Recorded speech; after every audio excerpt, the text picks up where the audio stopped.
亲爱的朋友们，欢迎来到微光夜读。因我炒股赚了5000万，老公自导自演，让好哥们绑架了他。婆婆跪着求我拿钱救人，我扭头给绑匪一个中指，你不撕票算我输。铺天盖地的网暴袭来，我却笑着抿了一口红酒。接下来开始我们本期故事，记得点击订阅并开启小铃铛。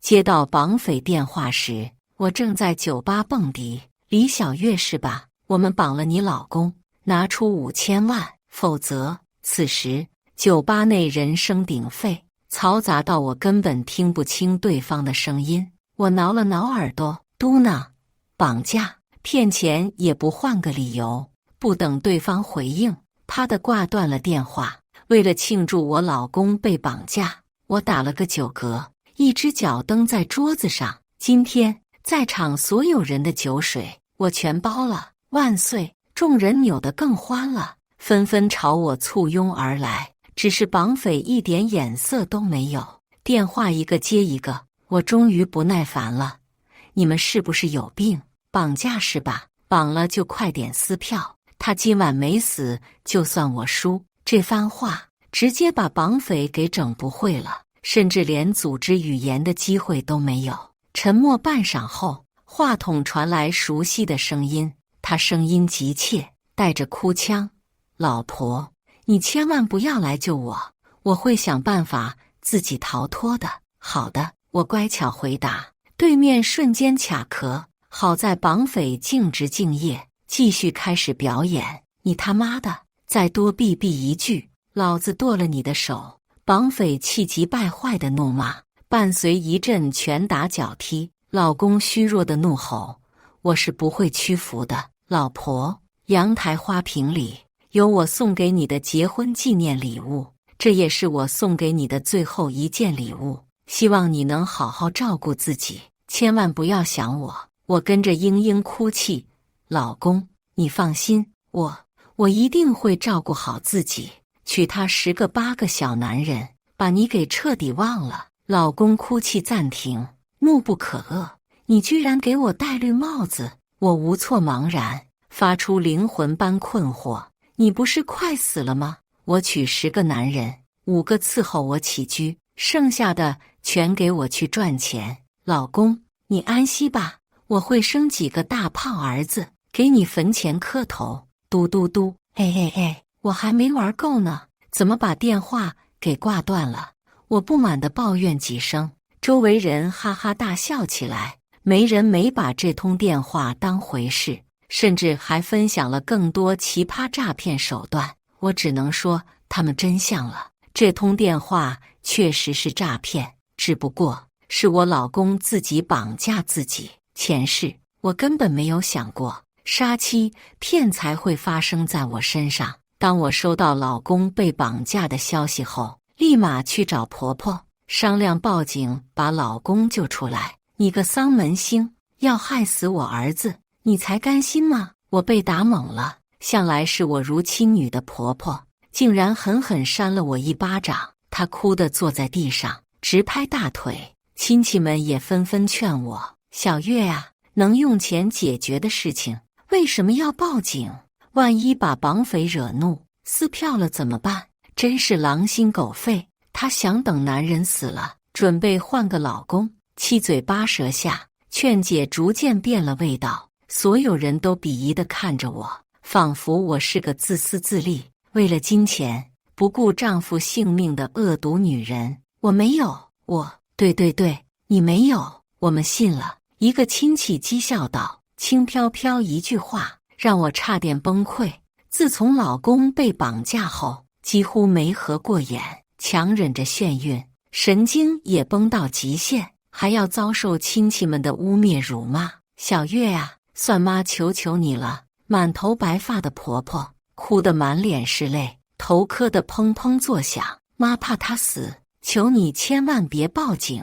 周围人越聚越多，甚至连陌生人都蹙起眉头，对我厌恶到极致。这儿媳妇真畜生啊，居然让当妈的磕头下跪。一个鸡蛋从天而降，仿佛撕开了一道情绪口子，众人将愤怒通通发泄到我身上。烂苹果、菜叶子，甚至有尖锐的石头，将我砸得头破血流，血液顺着脸颊滴答了一地，我疼得哭出声。任凭我如何解释，愤怒上头的众人根本冷静不下来。哎，别打了！如果雷子看到，我这个老婆子又要挨骂了。婆婆额头青紫，颤巍巍地将我拦在身后，眼神中似乎带着惧怕。小月不会不管雷子的，求大家住手吧！事情越描越黑。恍惚下，我意识到事情的不对劲。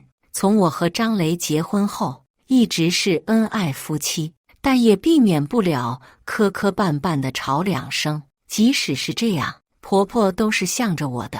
我当年做媳妇，没有遇到一个好婆婆，现在我儿子娶媳妇了，自然不能让儿媳妇受我当年的委屈。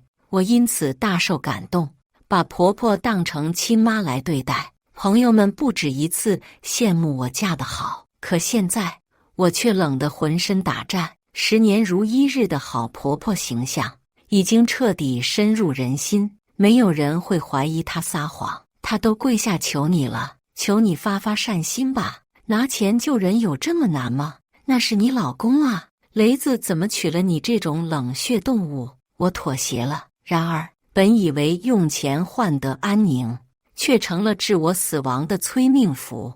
我孤身来到绑匪的指示地点，看到了一个熟人，他是我老公的好兄弟。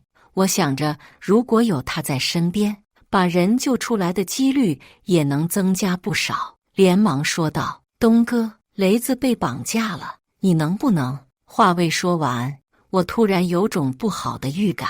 老公被绑架，他的兄弟却在附近出没，说是偶然，我根本不相信。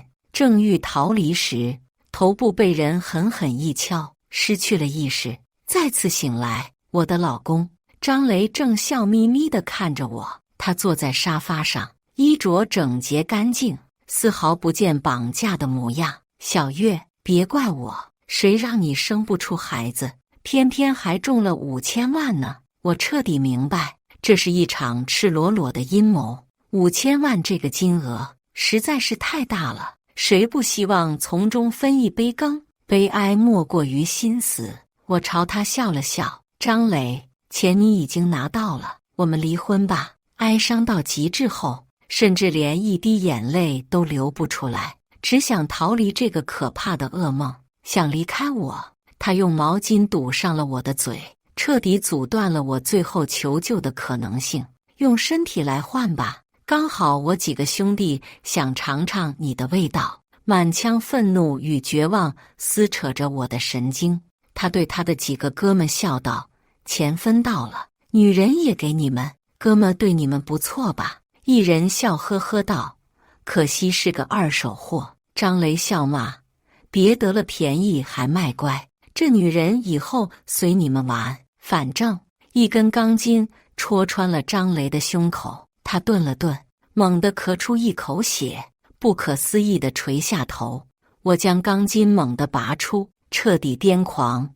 张雷，我要你死！即使重生回到过去，留下的阴霾依旧让我彻夜难寐，满腔恨意几乎将我吞噬。小月，你手流血了！朋友惊呼一声，我这才发现自己竟然将玻璃杯捏出几道裂痕。人生如同这玻璃杯，硬碰硬过后，不过落得两败俱伤的境地。老天爷让我重来一次，不是为了让我去作死的。我终于下定决心，打算和这些人好好玩一玩。婆婆也不愧是我的好婆婆，这不，我早上刚睡醒，她就来找我麻烦了，一句话没说，首先用耳光跟我打招呼。幸亏我机灵，老巫婆打人不成，索性躺地上撒泼哭嚎：“小月，雷子被绑架，你居然在酒吧喝酒，我真是命苦啊！”儿媳妇原来是条毒蛇，她身后是一大堆亲戚和邻居街坊，脸上纷纷带着愤慨和怒意。我比他们还生气。妈，这都是诈骗电话，您宁愿相信陌生人，都不相信您的儿媳妇吗？有一亲戚辩解，万一是真的，雷子不就死定了吗？我笑了笑，意有所指。去年有人说您儿子欠了钱，不交出钱就突了他，您把钱转过去，结果发现是骗子。您儿子好像气得住进了 ICU 吧？身后一男子捂着胸口，差点绝过去。儿子，你别吓骂！亲戚吓得浑身哆嗦，眼泪都飙出来了。男人哆哆嗦嗦吃了一颗药丸，才缓了过来。妈，咱走吧，算我求你了。临走前，亲戚扶着儿子，狠狠剜了婆婆一眼。如果我儿子出事，我死也不会让你好过。出了这么个事，众人都尴尬地站在原地，面面相觑。我婆婆年纪大了，容易被骗，今天给大家添麻烦了。有了我的解围，大家这才七嘴八舌地开始说话。以后多听你儿媳妇的，她不会害你。诈骗电话害死人，非要家破人亡，你才会后悔。前世原本应该讨伐我的人们，纷纷将矛头对准婆婆。诈骗这种东西，谁家没遭遇过？这次被我直白地点出来，就像扯掉了他们的遮羞布，他们自然对婆婆没什么好脸色。婆婆气得直跺脚，刚想张嘴，又被这群人的唾沫淹没了。好在母子连心，张雷在最恰当的时间再次打来电话，居然还是视频通话。昏暗的房间内，张雷被绑在椅子上，露出满脸伤痕。他奄奄一息地垂着头，显然是被折磨得不轻。妈，我想您了。张雷一声哽咽，让婆婆也跟着哭了出来。我苦命的儿子，如此真情流露的画面，让众人摇摆不定。有人忍不住问我，眼中带着质疑：你不是说骗子吗？那他是怎么回事？你们听说过换脸技术吗？我淡定地抿了口咖啡，一副悠哉的模样，更是让人有种幸福的错觉。那人恍然大悟的同时，还好心跟别人解释，什么叫做换脸技术？老婆，你为了钱，真的不顾我的性命吗？张雷红着眼眶，哀伤到极致，整个人都带着摇摇欲坠感。我有些不耐烦了，我老公在国外出差，是我亲自把他送上飞机的，你诈骗也不先了解一下背景。张雷被绑匪抽了一个大嘴巴子，左脸肿得老高。绑匪威胁道：这下子总不是换脸了吧？我呵呵一声笑，不以为意道：AI 换脸太高级了，除非把他的脸皮割下来，否则我可不信你们的蠢话。这话一出，所有人不可置信地看着我，就连绑匪那边都愣住了。我阴阳怪气，怎么还不动手？那我换一个，你切掉他一根指头，我就相信你们。绑匪被我一击，竟然掏出一把刀，试图在张雷身上比划。你他妈疯了！张雷吓得往后一缩，连人带椅子摔倒在地，而他脸上只有愤怒，连惊恐的表情都没有。我实时进行解说，看这两个人的表现，正常绑匪听到这种话，早就被激怒了。如果还迟迟不肯动手，说明有人配合得很好。义愤填膺道：说明他们绝对是骗子。我欣慰的啪啪啪鼓起掌，妈了个巴子的，还换脸！老子今天就叫兄弟们弄死你！绑匪气得放了句狠话，直接挂断了。妈，您看，他们果然是骗子吧？婆婆气得直哆嗦。我拍了拍婆婆的肩，安抚道：您放心，只要有我在，绝对不会让他们伤害你一根汗毛。有这儿媳妇，你可享福了。邻居老婆婆一脸嫉妒，婆婆咬牙僵笑，昧良心夸了我好几句，才把这群看戏的人给赶走。整整一天，她再也没和我说过一句话，直到晚上才晃悠悠地从房间走出来。婆婆唉声叹气，皱褶都挤成了一团，活像个干枯老树皮。小月啊，你今天顶撞妈，妈不跟你生气。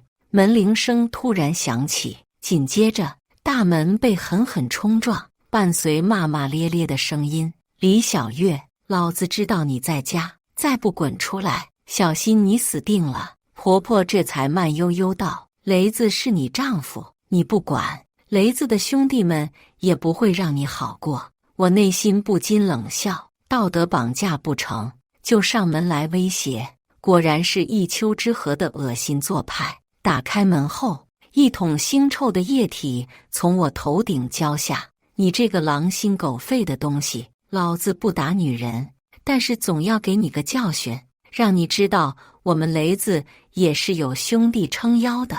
张雷几个酒肉朋友围堵在门口，一副凶神恶煞的表情。我拧了拧衣服上的脏污，微笑道：就算你们打死我，这钱我也不会出的。你他妈！一个人被激怒了，伸手就准备打人，有困难找警察是常识吧？你们一个两个都认为我老公被绑了，可你们为什么不报警？他们瞬间哑住了。你那么多钱救人，这是最安全的方法，我们凭什么报警？其中一人狡辩道。我呵呵冷笑，就算是真的，也轮不到你们这群狐朋狗友来威胁我。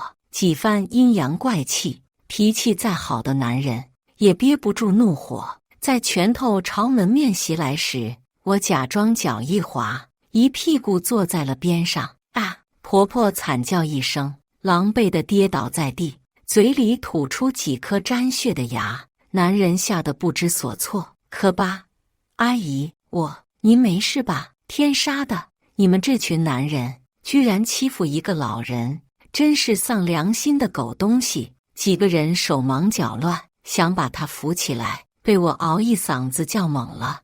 我朝着门口凄厉怒吼，声音响彻整个楼道间。你放屁！几人瞬间被我转移注意力，有人恼羞成怒，有种再给老子躲一下试试。我是女人，我没中，精神彻底放飞自我，进行你追我逃的小游戏。他们完全忘了张磊亲妈还躺在地板上。几个来回下动作笨拙的男人们就把人给踩得只剩下一口气。直到邻居们出来看热闹，我扑通一声跪倒在地，抱着昏迷的婆婆宛如哭丧。我可怜的婆婆雷子做梦都没想到，他视为手足的兄弟们竟然活生生把他妈给踩死了。年长者看到婆婆扁塌的胸口，吓得大惊失色，真的死人了。几个年轻力壮的小伙子当即把罪魁祸首钳制起来。报警，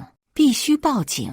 被压制的弟兄们听到报警后连忙辩解，不是我们干的，是李小月，她害死了自己的婆婆。然而根本没人相信他们的鬼话。家里没摄像头，我也没有在婆婆身上留下任何指纹痕迹，就算我有故意引导的嫌疑，证据呢？很快警察和救护车都来了，婆婆尚且还有一口气，当她看到警察后瞬间一个机灵。谁让你们报警的？自家事都理不清楚，还管别人的闲事，真是闲得蛋疼。原本担忧婆婆的众人脸色顿时黑了，一个个都被气得不轻。你个糟老婆子，好心当成驴肝肺，知不知道自己快被打死了？婆婆偷偷瞥了眼闹事的几人，眼里闪过忌惮，他们都是好孩子，不是故意的。听到此言，众人只觉得离谱，我却能理解婆婆的想法。她受了这么重的伤势，心里不恨吗？可他们也是参与绑架案的帮凶，一旦事情闹大，张雷策划的阴谋必然会暴露。我可怜的婆婆她本来就身体不好，现在连脑子都被打傻了。我扑通一声给警察叔叔们磕了几个响的，青天大老爷，求大人们为我婆婆做主啊！婆婆被送去急救，我和闹事者通通被带去警局，不管3721，总之，先把医药费搞到手，50万。你放屁！闹事人的家属们不干了，几个脾气暴躁的，公然在警局里朝我动手，立马被警察压制了。我微笑道：不赔偿也行，在牢里多蹲几年，未来还是一条好汉。一个大爷眼眶都红了，狠狠抽了儿子一巴掌。别人的家事和你有什么关系？你威胁人家老婆，还差点打死人，是不是要把老子也气死啊？无论家属们如何谩骂，几个闹事人始终沉默不语，他们不敢说出实情。一旦定性成恶行事件，那可不是赔钱那么简单了。几天后，家属们咬着牙筹到了钱，在警局见证下，我笑眯眯地签了谅解书，将50万的赔偿金收好。现在可以把孩子们放出来了吧？结果被警察毫不犹豫地拒绝了。他们和一起诈骗案有关系，现在还不能放人，气得家属们又把闹事者臭骂一顿。在监押时，本就心理压力大，再加上家人们的失望，精神已经崩溃到极点。有人忍不住露出愤恨的目光，目光所向是张雷躲藏之处。长期接触案件的警察自然也敏锐地发现了这一点。只要等张雷露出马脚，这起预谋案件很快就能勘破。刚巧命悬一线的婆婆被抢救回来，现在已经清醒了。我开心地将这件好消息告诉了她。您再也不用担心被骗了，因为骗子很快就要被抓了。婆婆目眦欲裂，旁边心电图也跟着剧烈波动，吓得护士立马喊来医生，狠狠骂了我一顿。我猛掐一把大腿，哭得稀里哗啦。对不起，我只是想把好消息告诉婆婆，没想到她这么激动。得知儿子快蹲大狱了，当然激动得不得了。奄奄一息的婆婆本就虚弱，直接白眼一翻，撅了过去。我大惊失色，快救救她！我有钱，一定要让她活着。您可真是个好儿媳。医护人员给我竖了个大拇指。那是，她死了可就不好玩了。当天夜里，房门砸得哐哐作响，我在猫眼一眯，发现是许久未见的老公，他浑身上下湿漉漉的，像讨债的水鬼。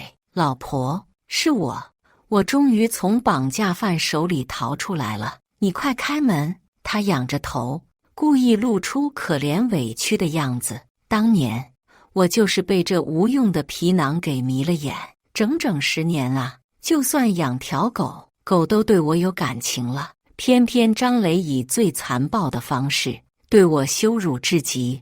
我沉默着站在门口，眼见可怜无辜的张雷，脸上越来越不耐烦。他死死对在猫眼上，神色阴翳，却笑得让人头皮发麻。老婆，我知道你在，你开门好不好？见我许久没动静，左邻右舍都被他敲了个遍。各位大叔大婶们，我老婆生我的气了，求你们收留我一夜吧。整个楼层安静如鸡，只有张雷烦不胜烦的哀求。一户人家终于憋不住了，光头壮汉一把拎起张雷，将他狠狠甩出去。妈了个巴子的，你娘是垃圾，垃圾生的儿子也不是好东西，再给老子扰民，今天就把你头剁下来。张雷一怒之下怒了一下，这位壮汉是卖猪肉的，身上煞气十足，杀过人的都知道，这种人最不好惹。于是他萎了，眼里还带着浓郁的困惑。张雷根本就不知道，自家老妈把邻居们给得罪了个遍，别说被绑架了，就算他吊死在楼道口，别人都懒得理会。不久后，他手持消防斧，阴恻恻地站在了家门口。老婆，你不回话，是家里有危险吗？别害怕，我来救你了。说罢，他猛地挥起斧头，我掐准时间，顺势打开了门。张雷劈了个空，踉跄着栽倒在地，斧头在空中旋转一圈，直接卡在了他大腿肉上。啊！张雷脸色刷白，疼得浑身抽搐起来，血渍呼啦地喷了满墙。不许动！身后一声呵斥，我瞬间举起双手，哭嚎出声：青天大老爷，我是冤枉的！在张雷出现那一刻，我就悄悄报了警。一位老民警嘴角抽搐，说发生什么了。我指了指地上的人，我怀疑他是诈骗犯，用易容术冒充我老公，不给他开门他就用斧头劈，不是坏人是什么？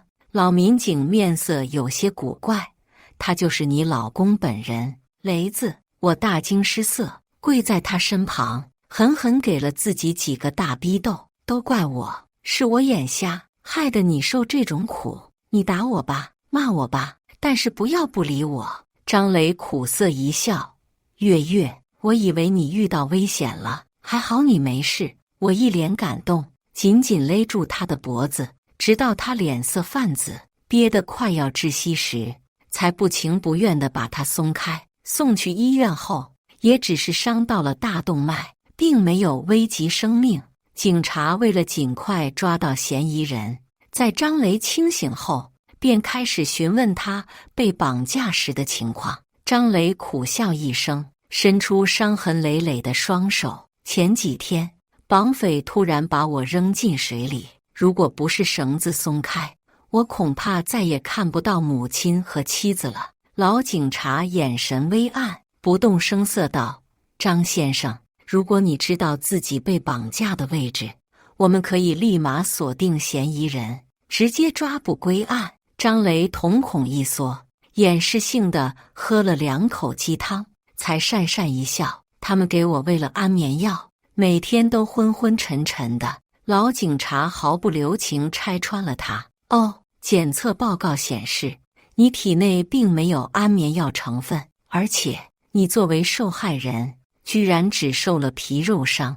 老警察死死盯着他的表情，玩笑道：难道绑架犯信耶稣吗？一时间，空气凝滞起来，只剩下汤勺碰撞的清脆声。张雷额头冒汗，身体紧绷到极致，最终他崩溃的尖叫一声，猛地用头撞栏杆。不知道，我真的什么都不知道，求你们放过我吧，别伤害我的老婆和妈妈。张雷为躲过调查，也是下了血本，硬生生把额头撞开血花，露出森森白骨。医生冲进来打了一支镇静剂，才把人给哄睡着。婆婆那边也是一副鬼迷日眼的样子，别问，问就是啊什么，一脸痴呆相，流着哈喇子，逼急了甚至能表演一个当众裸奔。我一脸痛心，妈，本来是想通知您，雷子今天就要送到精神病院去治疗了，他情况很严重，恐怕您这辈子都见不到他了。婆婆暂停痴呆，对着我破口大骂，堪称医学奇迹。李小月，是不是你给雷子下了药？你们这些做警察的，怎么不把这个贱人抓起来枪毙？老警察将我护在身后，笑着将人按回病床上。他神色严肃：是那些绑匪给张雷下了精神错乱的药，您如果知道什么内情，一定要说出来，我们也好给张雷一个交代。婆婆并没有被糊弄住，一直嚷嚷着见儿子，直到她看到张雷四肢被捆，伤痕累累的模样后，眼中恨意达到巅峰。哪怕是杀了我，我也认了。她佝偻着身子，浑浊的眼泪缓缓流下，一瞬间像老了10岁。他们不是兄弟吗？为了钱，居然连雷子都害，真是畜生都不如。婆婆恨意冲动下，彻底失去了理智，将张雷一伙人最大的阴谋给揭露了。我吓得惊惧一声，不可置信道：是雷子的兄弟把他给绑了，这到底是为什么？为什么？婆婆突然掐住我的脖子，神色癫狂：都怪你中了5000万，他们才想得到这笔钱。你这个克夫的丧门星，你不得好死！我被掐得喘不上气，却抵不过心中的悲愤与痛。哈哈，因为一时的贪念酿下祸事，反而怪受害人为什么不乖乖躺平受死，刀割在自己身上，才知道有多痛。在场所有人都不傻，这是一场预谋已久的绑架案。镇静剂作用失效后，张雷缓缓睁开了眼。他看到手腕上的银白手铐，以及彻底瘫软的母亲后，竟然嬉笑着拍了拍手。这是送给宝宝的手镯吗？谢谢哥哥的礼物。人傻了，装的。张雷明白大势已去，索性装个神经病来逃脱罪责。而然，他的好兄弟们并没有让他得逞。凭什么他可以装傻，其余人要蹲大狱？他想杀妻骗钱，我们都是被逼的。如果不跟他干，他就对我们的家人动手。小月姐，你这么善良无辜，我们怎么舍得伤害你？所以才对那个老八婆动手了。张雷瞬间不装了，大怒：你们连我老妈都下手，你们他妈是人吗？你连你老婆都不放过，你才是猪狗不如。像是一滴水溅热油里，所有人都炸了。新仇加上旧恨，愤怒的兄弟们差点把张雷给打死。好不容易止血的大动脉又喷了人一脸，张雷又被送去医院抢救。其他嫌犯则讨好的冲我笑，家属们也哀求道：小月，他们都还是些孩子，你就原谅他们吧。对呀对呀，又没真的绑架到你，差不多得了。前世我被他们凌辱了一整夜，就算这辈子足够机警，也不可能原谅他们对我犯下的罪行。我会把这件事记到死为止，哪怕恨意滔滔，明面上装作为难的模样。我几次下来，差点把人给急死。小月丫头，你倒是说句准话，我们感激你一辈子。终于，我摇了摇头，不行。为什么？家属们急了，一个个恨不得把我吃了。我害怕的浑身一抖，哆嗦道：我没招啊，婆婆怨弟兄们害了雷子，如果我写了谅解书，他就一头撞死在墙上，除非你们说服他，否则。家属们得到暗示，怒气冲冲地拎着我去找人了。自从婆婆知道自己害了儿子后，整个人大受打击，病情又加重了。一人先冲进病房，直接扯断婆婆的吸氧罩。老婆子，我们的孩子要谅解书，你不答应的话，别怪我们不客气。婆婆顿时眼睛红了。我呸！把雷子害得这么惨，还想要谅解书？她不明白太多弯弯绕绕，但只要涉及儿子，恨不得撞死所有人。张雷不好过，所有人都别想好过。我正是知道这一点，才将矛盾转移给他们。一时间，整个病房吵得不可开交。我柔柔弱弱的拱火：妈，算了吧，毕竟是雷子的兄弟们，以后大家还要互相来往。婆婆气炸了，胸脯子一起一伏：你个白眼狼，居然帮着外人害雷子，有本事你们就弄死我！我儿子知道，一定不会放过你们。一个中年家属冷笑：征求你的同意，是给你脸了。说到底，我们可以直接让李小月签字，你又能拿我们怎么办？婆婆僵坐在病床上，身体佝偻着那般瘦弱无助，她含着泪拼命向我摇头：小月，他们是畜生啊，你绝对不能答应。她抓着床头柜，一脑袋撞在柜肩上。妈！张雷踉跄着跑进来，不顾崩裂的伤口，一把抱住奄奄一息的母亲。儿子，妈是被他们给逼死的。直到咽气时，婆婆的眼睛还死死盯着那群家属。在所有人愣神的一瞬间，张雷拿起水果刀，直接划开了一个人的脖子。那人瞪大眼，血液像水迸喷涌而出。啊！众人尖叫着拼命逃散。他们没想到，居然会逼死张雷的老妈。这一幕好巧不巧被张雷本人看到了。张雷神情癫狂，彻底杀红了眼。家属们却死的死，伤的伤。血流了一地。张磊，你真是个疯子！爸，当他凑近我，准备挥刀时，却见我在给婆婆擦拭血迹。雷子，我害怕地缩了缩身子。他沉默着转过头，继续攻击其他人。好在警察救援及时，瞬间将张雷击拿在地，几个人当场死亡，甚至有重伤者死在了抢救室。关在看守所的弟兄们在得知家人死伤惨重时，恨不得活撕了张雷。我为了减轻张雷的罪罚，恳求这些家属们原谅他的过错，毕竟是你们逼死了我婆婆。雷子激情杀人也不完全是他的错，大家干脆各退一步。然而人类的本质是双标，刀子挨在自己身上才知道有多疼。我爸死了，我爸他死了。中年男人狠狠捶着胸口，恨得泣不成声。死刑，张雷不死，难解我心头恨。他突然看向我，冷笑道：还有你，如果不是你，老婆子不会死，我爸也不会死，一切都怪你。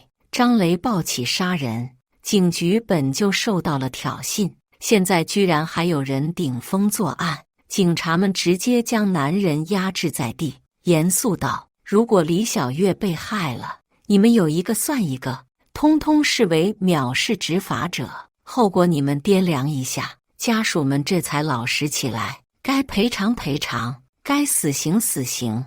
张雷公然在医院伤人，性质恶劣，最终家属们得到了想要的结果。我又拿出巨额补偿金，才抚平了这些人的愤怒。只是人心不足蛇吞象，张雷的弟兄们有了案底，就连工作都不好找。再加上我赔偿的巨额补偿金，虚荣心膨胀到极致，他们整日好吃懒做，再加上家人的宠溺，很快将这些钱挥霍一空。彼时我已经凭借投资将资产翻滚了好几倍。当我得知他们再次打起我的主意时，我笑了。如果这些人老老实实，我也不会多做什么。可如果他们真有这么好，上辈子也不会伙同张雷做出这般畜生行为。一切只能说是因果循环，小小利用一下人性的卑劣，这群苍蝇就迫不及待地上钩了。他们吃了张雷的教训，换成另一个对策来拿捏我。美人计，这招使得好啊！刚出社会的青涩青年，腼腆又害羞，逗一逗就会脸红，嘴巴又甜，还会做饭。月月姐，我做的舒芙蕾好吃吗？我吃着点心，淡笑。怎么又缺钱了？青年摇了摇头，那双杏眼无辜而清澈。他扭捏了半天。月月姐，下次吃我好不好？我扑哧笑出声，连连点头。行吧，下次一定。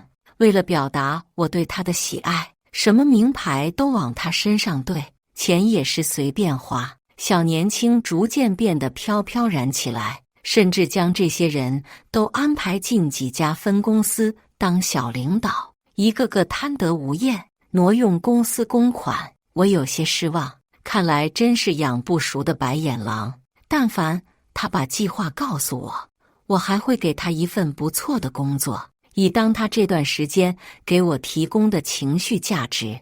我故意将计就计，直接将他们一举告上法庭。